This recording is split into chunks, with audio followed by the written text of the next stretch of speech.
what it is. Brad Lea back again with another episode of Dropping Bombs. Today, as always, I got a real treat for you. Dr. Jeff Anzalone is in the house. What's up, buddy? Not much. Preparing to be here. Well, I'm glad you're here. Are you preparing to drop some bombs? Oh, yeah. Multiple. Folks, pay attention to this episode because, listen, most people say, you got to be a dentist because Jeff's a dentist, folks. He's a dentist. But he's a rich dentist, and it isn't from dentistry that got him rich. It's actually real estate. So what he mainly does on a regular basis is, make a shit ton of money in the real estate world, specifically what, RV parks? RV parks and mobile home parks. Yep. Where most people are probably just not even thinking about. Nope. Thinking about teeth or thinking about their day job, whatever. Well, your target is, but I have more than just dentists listening, so I want to apply it to everybody. Yeah.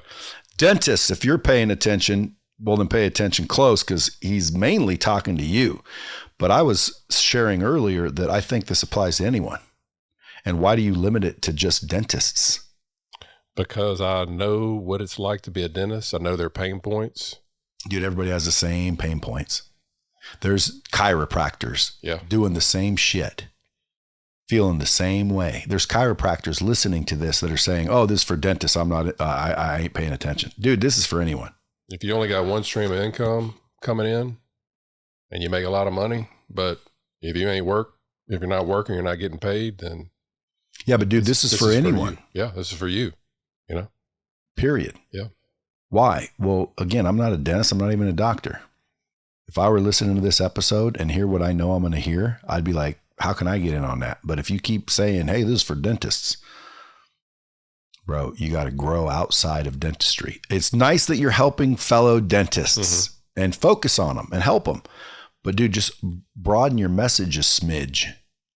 This is not only for dentists, but this is for anyone who wants to bing, bing, bing, bing, bing, which is basically take money that you're currently making from your labor job or your profession, which is in your case, dentistry, and use it in a particular way to basically start generating equity, cash flow, tax advantages, and everything that ultimately real estate provides. Because this is real estate play, isn't it? It is. They don't teach any of this in school, no matter what school you go to. It's just or real estate school. Yeah, or real estate school. Yeah, like if you're a realtor, you may not even realize this. So, folks, if you guys want to follow this dude at Dr. Jeff Anzalone, Anzalone, or you can go to Debt Free Doctor. He's become known as the Debt Free Doctor because you're getting doctors to be debt free. That's right. And coincidentally, which I think is also very interesting, BlueMetricGroup.com. That is basically an investment group. That is RV park, private equity group. And you're out buying RVs and shit with your formula, which we'll talk about. But people are throwing money in there and seeing returns of 20, 25%. And again, this is not a claim. Go look, go investigate, go do your own research, your own due diligence. I am not endorsing because I don't know for sure, but based on our conversation, these guys are getting 20, 25% on their money. That's right. How? You make money in real estate on the buy, and we just know how to buy it right. Most of these RV parks are owned by just mom and pop people who've owned them their whole lives. And how do you find them? We've got a couple people in our company that are just bird dogs. That is cold call. We'll take a look at Google Maps, and a lot of times when I'm riding by and I see a RV park, hey, that's a hole in the wall RV park. I'll take a picture of it and send it to my guy he'll call. But we'll look at Google Maps and you can see what an RV park looks like. And then we'll go to Street View and we'll call the number on the sign. The best ones, they don't even have a sign. Then it's probably don't have a website. And man, those are golden. Why? Because you go in there and get them a website and do shit right and make more money than they were? Yeah, think about it. Billy Bob and Mrs. Billy Bob, they've had it forever and they're 70 years old. And they don't even have it online or anything. And they're still taking check and, all these payments and not even taking credit cards a lot of times. And we just go in, put a little lipstick on the pig, make it look good, provide more value. We have the means to add different things like ice and laundry and things that people Swimming want. Pool, good Wi-Fi. Clubhouse. I've been to some where there's no clubhouse, and then I've been to some where there's a clubhouse, and it's like the clubhouse, dude, that seems to me extreme value. Yeah. Where they can all get out of their trailers, their mobile homes, their RVs, as it were, and go inside, watch a football game with a bunch of other people, throw a little party. Visitors come, head to the clubhouse. You ever stick clubhouses on them, or is that too big of a jump? No, we actually have two resort, what we call them resorts, but they have pools and lazy rivers and all that with a clubhouse. And they cost more, don't they? Yeah, they cost more, but you're attracting the clientele that can afford it. Yeah. So anyway, you can follow him or invest with him or learn from him, because you got like a community. Yeah. Where does someone go to join that? Debt Free Doctor? Debtfreedoctor.com. All the links are on that page. YouTube, do a lot of YouTube videos, educational videos. Oh yeah, YouTube. So go check him out on YouTube.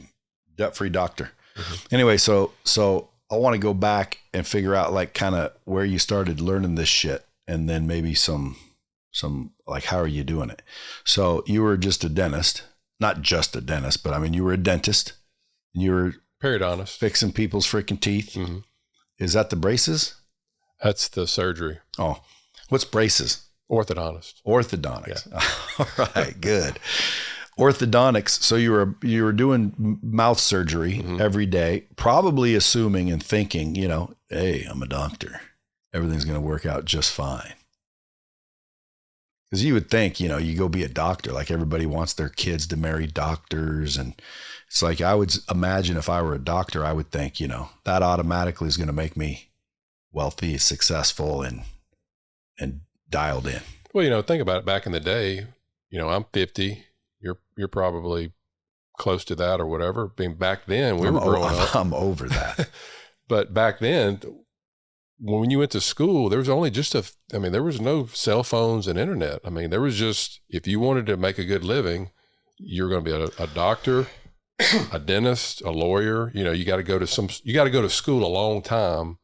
And the longer you went to school, typically the more money you make. So if you wanted to really make money, you go specialize, right?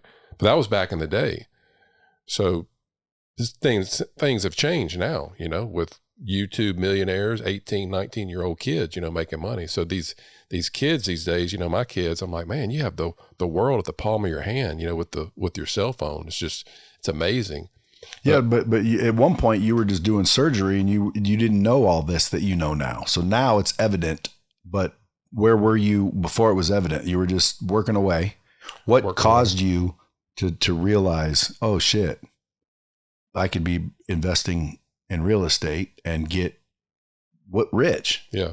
Back then I was a big Dave Ramsey guy, and I followed his baby steps, getting out of debt snowball. And that's where the name Debt Free Doctor came from, because I started a blog and I started blogging about it, how I went from $300K student loan debt to paying off that first house. And I thought, hey, I got to be like all the other dentists. You work for 40 years, 401K. That's what everybody does, right? And I was 40. We went snow skiing and had a little accident. I fell, injured my hand. And that was my wake up call. That was like, man, I'm screwed if I can't use my hands.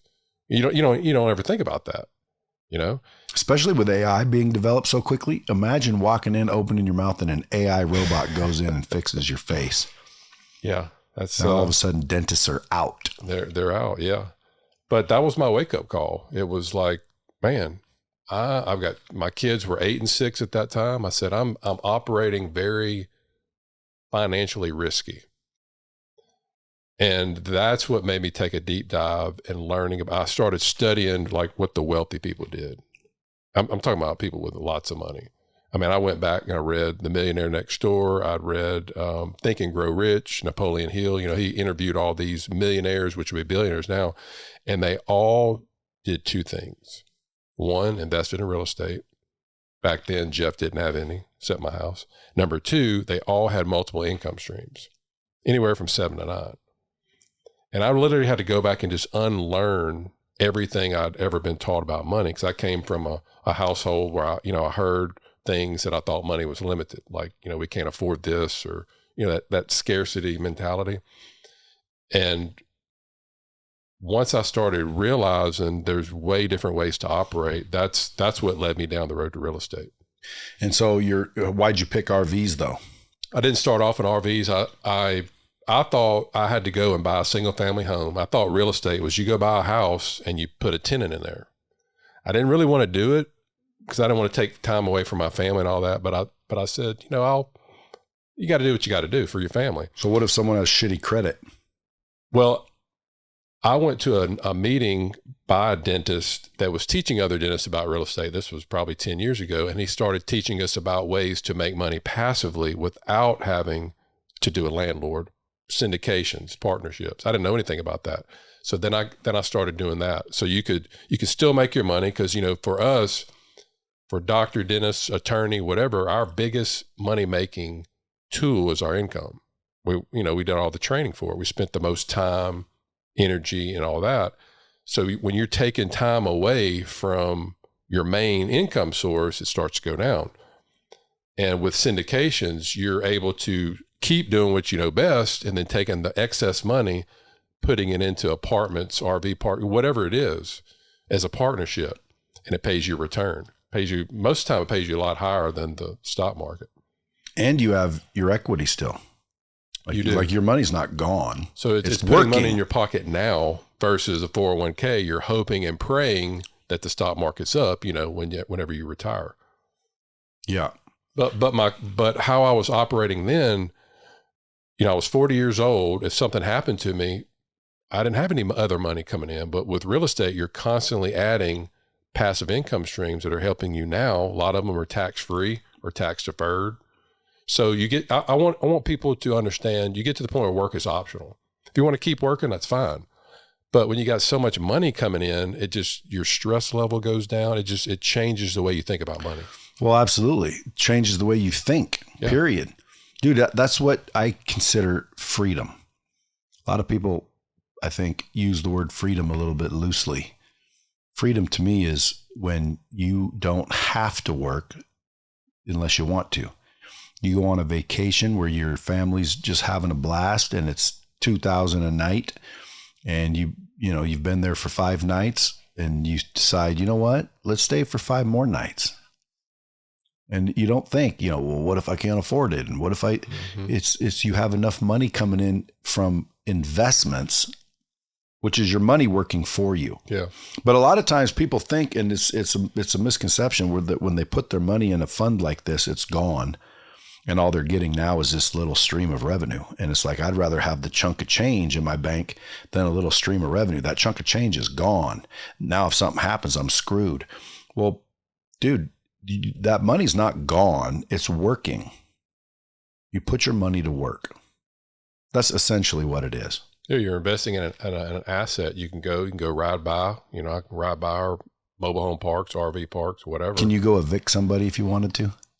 Yeah, me and another partner, we own several mobile home parks in Louisiana. And with those, the ones in my area, he lives South Louisiana, I'm in North Louisiana, and he'll tell me, hey, go to lot 113. Miss Shirley hadn't paid this month. Could put that 5-day notice on the door. And typically after you do that, they'll pay. But what if you don't want to do that? What if you don't want to be a slumlord or a trailer park manager? You can just invest passively. I'm more active now that I have more time, and that's just what I choose to do. But you don't have to do that. Couldn't you hire a management company? Yeah, you can hire a management company. And then they put the notice on the door. Yeah. You just collect the check. Just collect the check. Yeah, that's me. Yep. I don't want to knock on someone's door and kick out Miss Shirley. I'd rather have someone else go deal with Miss Shirley. Yeah. Okay, so you're fixing faces. One other thing I want to tell you was when I was learning about that, you've probably heard of the book, I'm sure, Robert Kiyosaki, Rich Dad, Poor Dad. Mm-hmm. That was when he explained the cash flow quadrant. That's what really opened my eyes to how you're making money. Because most of us, he calls it on the poor side, you're either an E, an employee, or S, you're self-employed. Most people start off as an E, right? You're an employee. Is that the quadrant? Yeah. So it's a quadrant, it's upper left quadrant. You're an E, and you start off there, and everybody that's there, they do it because they have security. You know, they're getting paid, they get a salary, or they get paid a commission or whatever, but it's all active income. If they quit working, no money's coming in. And then, by the way, there's something called the IRS, and your active income is the highest tax income there is. So when I was an employee for 2 years, I thought, and I went out and bought a building. I said, man, I'm going to be the man. I'm going to go. Nobody's going to tell me what to do. I get to hire who I want, fire who I want. I'm going to go down to the bottom left, which is the S, which is the self-employed quadrant. 90% of the people in this country are on the left side. They're either an E or an S. And you still are trading time for money. You're still getting taxed at the highest level. The goal is to get on the rich side, which is the right side. On the upper right is the B quadrant, the business owner. You have systems in place. As a dentist, you can't take off. I mean, I hardly ever took off more than a week, because it's not that we can't afford to go on the vacation, it's we can't afford to be off that long. Yeah. Still got the payroll, got to pay office overhead. I've got a friend of mine who owns a health club, and he can be off 2 months at a time. He was like a college dropout. He's smarter than me. That's a business owner. That's a business owner. And then the bottom right is the ultimate quadrant that I want all of my people to get into, and that's the I, the investor. And what you just said, your money is making you money. And once you get to that point, that's when you have freedom. And by the way, people that are on the right side, most of their money is coming in from passive income, which is taxed at the lowest tax rate. On the right side? On the right side. Capital gains taxes on the left, on the right. Capital gains taxes anywhere from 0 to 20%, whereas on the left side, you may be paying 50% in taxes. And you hear these things, you ever heard that Warren Buffett's secretary is in a higher tax bracket than Warren? But once you understand that, it's true, because she's making her money through active income. He's not. See, this is all bombable, because like most people don't get this. And you think, they're doctors. They're smart. They get it. There's a lot of doctors that don't get it.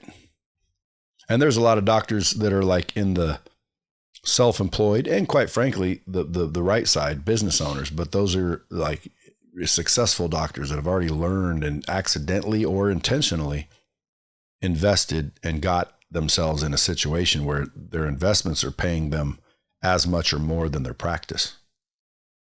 Yeah. Yeah. And then from there, though, how do you get into the investment? Just again, where you put your money. And that's what you're teaching people. First thing I want to do is teach people, because there's 3 types of knowledge: stuff you know, stuff you don't know. But the third category is what you don't know. You don't know. That's what the most information is out there.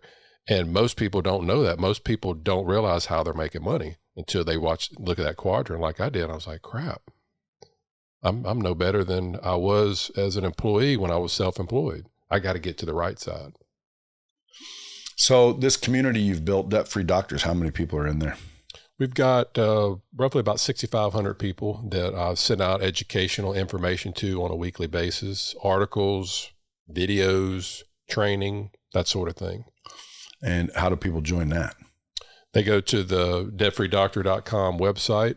Right there at the top of the homepage, they put their name, contact information in, and we will send them over how to get started with getting that first stream of passive income. Or they can create a password to your community where all that's housed. That's right. Log in there for free. And then the other thing I wanted to ask about was Blue Metric Group. Yes. So this is just ultimately where you guys are doing it. And if someone wants to throw their money in and literally be passively passive, they just give you their money and let you keep doing it yourself. These are, my RV park partner. He's a real estate attorney, so him and I formed that group. And as of now, we own 25 RV parks, and we're growing. So the way that I put it is, I graduated with about 60 dentists, and I only let about 3 of them work on me. but they're all dentists, all 6-year dentists. My point being is there's a ton of these real estate syndicators out there, but there's just a few good ones. And I learned that the hard way when I started working with them early on in apartments and self-storage and that sort of thing. You kind of get to see behind the scenes of how they really are. And I didn't feel comfortable investing. If I'm not going to invest myself, I definitely don't want one of my investors to invest with somebody like that. That's your reputation. So we started this company ourselves. So we, if it fails or if it goes bad, it's our fault. So it's on me. So I wanted more control. We wanted more control. So if you want to invest in our properties that I'm involved in, you want to invest alongside of us, you can do so. And you can take a look at our portfolio. And people are getting an average of 20 to 25% annually. When we buy these parks, we want to get it to where investors at a minimum, it's not guaranteed, but at a minimum, they can double their investment. So if they put 100 in, whenever the investment sells, they're doubling that. And it's worked every time. Any losers? So far, so good. We've never missed a distribution payment. Now, I'm not saying that we won't, because you don't know, you can't predict the future. That's life. But so far, so good. So why RV parks though? Just because they're overlooked? If you do a Google search on mobile home parks, the last couple of years, you'll see that private equity has just bought them all up. With Sam Zell, he passed away, but now with all those bought up, and they all own all the apartments and single family homes, they're sniffing around and they realize RVs that's the next thing. And that's why I said they're already calling us to buy our whole portfolio. But there's, with an apartment or a single family home, there's only one way to make money. They pay you rent. RV parks, there's all kinds of ways to make money. There's 3 types of people that go in. I used to think it was the people that would go in and pay you nightly. That's called transient. Hey, by the way, if anybody's interested in selling their RV park that might be listening, DM me the word RV park. I'll buy it. There you go. I will buy it. Now you're probably thinking, dude, send those to me. Dude, I'm not an active RV investor or buyer, so I was just bullshitting you. DM Jeff, because you'd buy RV parks if someone's got one. We actually, if somebody finds one, sends us a link. It needs to be 80 or 100 sites or more. But if they find one and we wind up buying it, you send it to us, we'll actually pay you an assignment fee. Damn. So why 80 or 100? That's sort of our sweet spot. We started off much less than that, 30 to 50 sites. But as we're growing, we want to hit that $1 billion assets under management in 10 years or less. That's what it really takes, getting the bigger parks. So why not develop a park? Just buy some land, carve in some lots, and call it a park. You could do that, but that's not our business model, and it's very expensive to do that. We like to buy one that's already cash flowing, that we can start paying our investors pretty much right away. We want to buy a cash flowing business. I know you had Cody Sanchez on the show a while back, and like her, she's buying these already cash flowing businesses, so we can do that. But as I was saying earlier, there's 3 types of people that go to RV parks. They're transient people. They may stay a night or two. Then you got people that stay weekly and monthly, like the workers. And then you actually have people that live there permanently. So that's a trailer park. No, RV park. People live in an RV park permanently? You would be surprised. I mean, if you go there, they have the stairs, the ramp, they've got the skirting, the flower beds. I mean, where can you go for? And you don't care as long as they're paying rent. Yeah, $600 to $800 a month, and they get free Wi-Fi. City water, sewer, electricity. I mean, that's one of the cheapest ways to live. Don't they? But they have to have an RV. They have to have an RV. Now, can I bring a trailer to an RV park? Not ours. Well, we have cabins in a lot of our parks. We just bought 40 Disney World, Fort Wilderness Lodge last year. They sold all their cabins, and we bought 40 of them. And they broke them down. They shipped them to us. They set them up, and those are really cool. So people really like staying in cabins. So your goal is just to continue this. Yeah, continuing it, educating people, and if they want to invest alongside of us, they can. If not, well, at least I've hopefully woke them up to how they're making money. But you'll show them how to do it if they don't want to do it with you. Yeah. Here's how you do it, step by step. That's right. So are you married and family and all that? Married 23 years, 2 kids. One of them plays college football, quarterback, and one of them's a senior in high school now. What's the accent that I hear? Louisiana? Louisiana. I have an accent? Yeah. You can't tell? No, not really. People always say I have an accent. I'm like, what do you mean? They're like, you sound Southern. I'm like, I do? They're like, see, I do. And I'm like, I didn't say I do. Yeah, you kind of did when you said Miss Shirley. You kind of did a little bit. Well, I was playing off yours. Oh, okay. You said Miss Shirley. Yeah. Dude, like, to me, you think, if I'm a dentist listening to this, or if I'm anyone listening to this, it really makes you freaking think, bro. Because how many people out there busting their ass for 20 years only to end up with a little ass pension or a little ass, 401k payout? Stupid. And how come you don't think everybody's teaching this? They're not doing it. There's private equity isn't out teaching everyone what they're doing. Yeah. But most people are working, the day when I study Dave Ramsey, that's his target audience is the masses. They work for 40 years, 401k, they buy used cars, they go shop at Goodwill, they live frugally, and there's nothing wrong with that. But that, to me, that's what I thought the majority of people, that's how I thought I had to operate. And that's how most people do. But once you get out of those circles at your network, I was going to dental meetings and they only wanted to be there just because they get their hours or continuing education hours. And people just go there, they get their hours and they leave. Well, for 15 years I was around that. And once I got out of that environment, that network, and got into other circles where people actually wanted to grow and do different things, grow their wealth.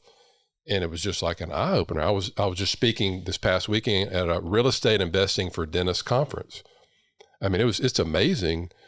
And that's how I got into the RV park. I had a dentist that was in a Facebook group, and he said, "Hey Jeff, me and another guy we bought 2 RV parks. You want to see if some of your investors want to invest?" I said, "Yeah, I'll take a look at it." And met them, helped them out with the deal. And then from there, we've grown it to 25. Had I not been in that, gotten out of the typical dental network and went into another one, I mean, you hear it all the time, and it's true. Your network is your net worth.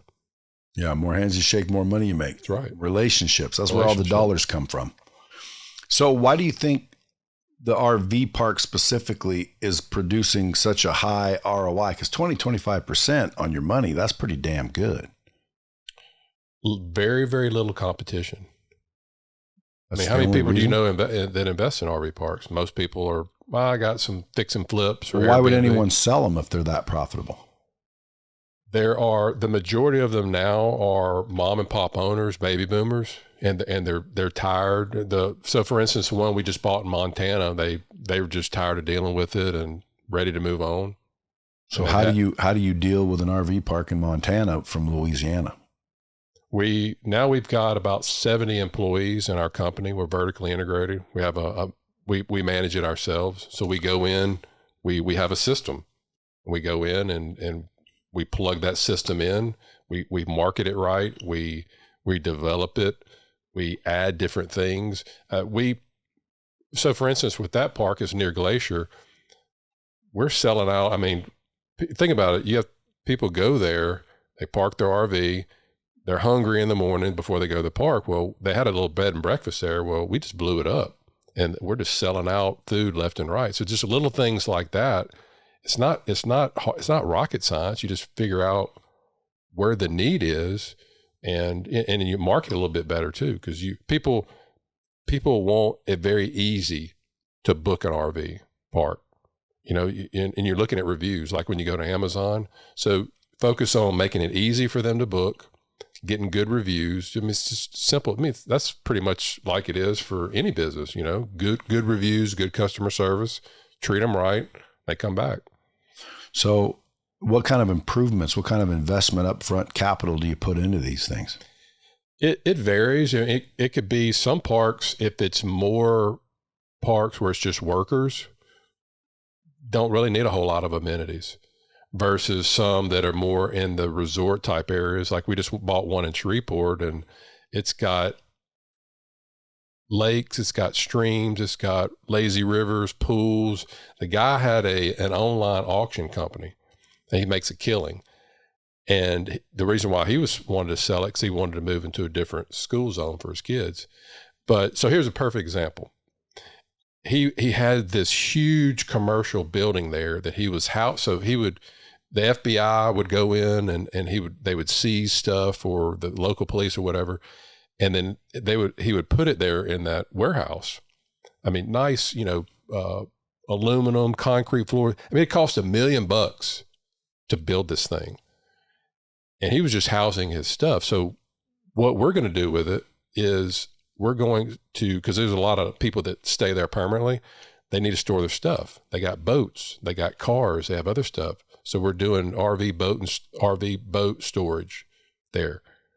That's just basically $1 million in equity. Boom, as soon as we bought it, because now we have something we can add more revenue streams on. It's hard to do that with apartments and single family homes and things like that. So we didn't even have to spend any money.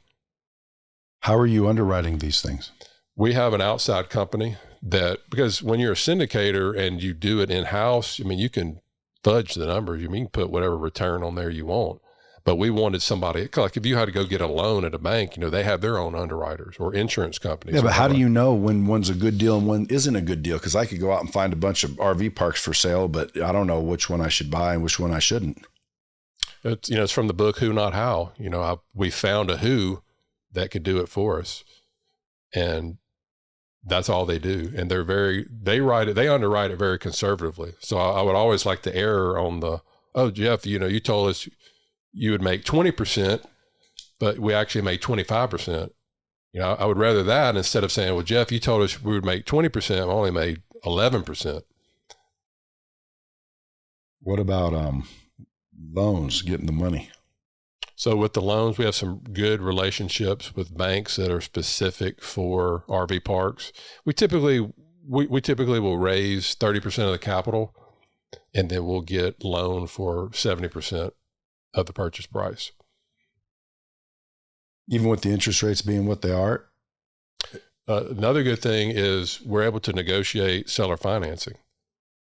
One we just recently bought, they offered 2% for 25 years. Because think about it, they're baby boomers. They want a little change coming in their pocket every month.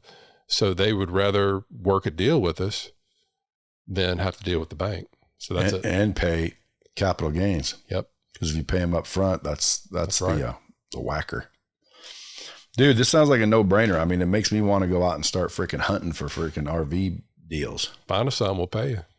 Well, I'm gonna. Hey, if anybody wants to sell their RV park, DM me the word RV park. There you go. I'll reach out. I'll buy it, then I'll sell it to you guys. Well, what if I buy it and then I send it to you and you're like, nah, pass, and I'll be like, damn. That's the part that scares me, and I'll bet you there's a lot of people thinking in their head, my problem is not knowing.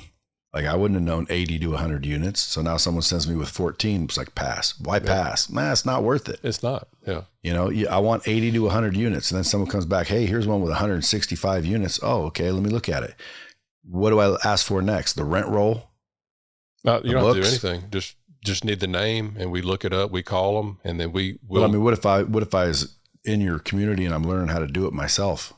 Yeah, we'll get the P&L, profit and loss statement. Then we take a deep dive. We look at the books. Does anybody go look at the property itself? Oh yeah, absolutely. I mean, if it's something that we're interested in, absolutely. So you got to get on a plane and go look at it? I don't, unless it's kind of in my area, but our team does. And what are they looking for? I have a funny story for that. So one of the ones was in Louisiana, and a lot of times this happens. The owner won't tell the employees that they're selling because they don't want employees to, oh my God, am I going to still have a job, and, freak out. So I went down to South Louisiana. This was last year. And they said, look, we had it under contract. So I went down there and snooping around, and It was nice. Had 100-something units, had cabins. It was on like a 10-acre lake. So I go around and I went to the wash area. There's 2 ladies in there. And I said, hey, how's it going? And I said, y'all stay here often? And the lady was like, oh yeah, my husband owns a construction company in Alabama. And we come here all the time. He brings all of his workers. We're here now for like 3 months. So you like it? Oh, we love it. What do you like about it? She said, it's really nice, but it's the cheapest place around here. I said, really? How much is it? Oh, we're only paying like $600 a month. But I tell you the truth, the one down the street, it's like $1,200 a month. And this one's just as nice. I said, nice. So now guess what? We raised the rent to like $850. We're still the cheapest and we're still nice. So it's just little stuff like that. It's just like, and as soon as you raise your rent, people don't realize it, but as soon as you raise your rent, the whole thing's worth more. Not only do you get more cash flow, but your equity is just increased. So that's a good point. So when we got it appraised for just about $2 million over the appraised price. That's instant equity. So like I said, and if you put $2 million down, then you get your down payment back immediately. Cash out refi. People don't understand that, but you make your money on the buy. And we try to get our investors their money back as much as possible after 3 years. Because the banks like you to operate about 2 years. They want to make sure that you've increased the net operating income, that you're doing well. Then they'll look at it after about 24 to 36 months. But if you put $100,000 in and you can get $80,000 back after 3 years and you're still in the deal, well, you can take that $80,000 and go put it somewhere else, keep that money working. And that's the thing. But again, dentists, doctors, high income professionals, they don't think like that. They just give their money to a financial advisor, and I'll ask them, what has he got you in? Oh, I don't know. Dude, it's your money. Well, I made a little bit last year. I'm like, God, dog. I said, you're going to be freaking working the rest of your life unless you take not control only that, of your but money. like they probably have 401ks and other investments that aren't performing. That's what all their money's in. So what if someone wanted to just roll their 401k over to you? You can do self-directed accounts. We work with groups that have that, and you take control of your money. You can invest in anything you want. You can invest in stocks, bonds, mutual funds, real estate. Yeah, but 25%, dude, as long as I was seeing those returns paid quarterly, I'd just keep dumping money into your thing. That's a good return. Yeah, but I want people to become educated themselves to make their own decision instead of just what the financial advisors tell you. My financial advisor friends, that's the best job in America. I'll call them and, hey bro, what you doing? Oh, we're in Italy for 2 weeks. And I'm like, seriously? They understand how to do it. It's all about assets under management. They get that. What business do you know that gets paid whether you lose or win? Think about that. If your portfolio tanks this year, your advisor's still getting paid as 1%. That's unbelievable. But with syndications, it's set up to where, we have a preferred return. We pay like a 8 or 10% preferred return, meaning if you get paid first before we do. So if the property isn't performing, we don't get paid. It's not like that in the traditional, financial advisory world. Yeah. And they're performing so far. What would cause them to stop performing? What would need to happen? For the parks? Yeah. Like nobody RVs anymore. Yeah. If that ever happened, if some people say, well, what if a hurricane or a tornado comes or whatever? We just tell them to pack your stuff up and go. Come on back when it's over, Or buckle down. Yes. There's insurance for all that. Yeah. Yeah. We have. And if you do a little Google search right now, you see a lot of the apartment syndicators, they're going under right now. Why? Because of the insurance. They've gone up 4 to 5x with no claims filed. So think about it. Think about if you have a $2,500 a month mortgage and the bank called you up and said, Brad, sorry, buddy, but it's going up to $10,000 a month next year for no reason. That's basically what's happening to a lot of these apartments, and they can't make their payments to their investors. and a lot of them are going belly up. But now that I've been through all that, I've seen that RV parks dirt cheap to insure, taxes, maintenance. It's just, but there's, like I said, just it's not real sexy. So I guess that's just why people don't want to do it. I mean, you look at the Grant Cardones and people like that, they want to buy those Class A, $300 million apartments in Miami. Good old Jeffro, we're just buying $3 to $5 million parks, in the South, and not really no competition. On lakes. And even if you bumped your head one day and you decided you're rich enough, you could literally shut down an RV park and take the entire estate as a home site. Yeah. Build a home, get rid of all the trailers, build a big ass house. Cause dude, some of those RV parks, man, it's the land that's freaking badass. Like, it's like, wow, dude, this is a badass spot. I mean, some of these people, they coming in $750,000, $1 million Prevost buses. I mean, some of these cats got some money. Dude, whatever you do, if you are interested in selling your RV park, shout out to Brad Lea. Tell your friends, tell your family, whoever knows who is selling or willing to sell an RV park. Shoot me a DM, say an RV park.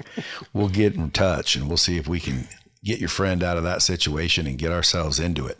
The rest of you guys, obviously, dude, based on what you've heard so far, would convince you to where if you're out there laboring and you're not sure how to get that financial freedom, go to debtfreedoctor.com or go to bluemetricgroup.com or just hit him in the DM at Dr. Jeff Anzalone, ANZALONE. That's it. I'm sure one of these days, if people keep following you, they're going to see a book come out and they're going to start freaking, you're going to end up being one of those guys that they build a statue at the RV park for. I don't know about that, but maybe we have to get you to one of our Montana parks, do a little promoting for us. Dude, listen, I want in with you on a Montana park. We have two right now. One's on Flathead Lake. We're actually raising money on the lake. On the lake, dude. How much? How much you trying to raise? We are raising about $4.5 million. Let me see if I can get in on that deal. But I want my own deal. I just want the property to eliminate the trailers and build the house. Hey, some beautiful, beautiful property up there in Montana. On Flathead Lake. I mean, when you're buying these things, is the property value considered? Because lakefront property is worth more when it's a house. Yeah. Wouldn't a RV park on the lake be worth more than an RV park up in the mountains? 100%. Yeah, it's all about location. I mean, that was like that George Strait song. What was it? Oceanfront property in Arizona. It's all about the location. But you still find these owners that are willing to sell them. Yep. And there was a reason, I can't disclose it, but there was a specific reason for that one in Flathead Lake, Montana. That Flathead Lake, dude, is getting popular.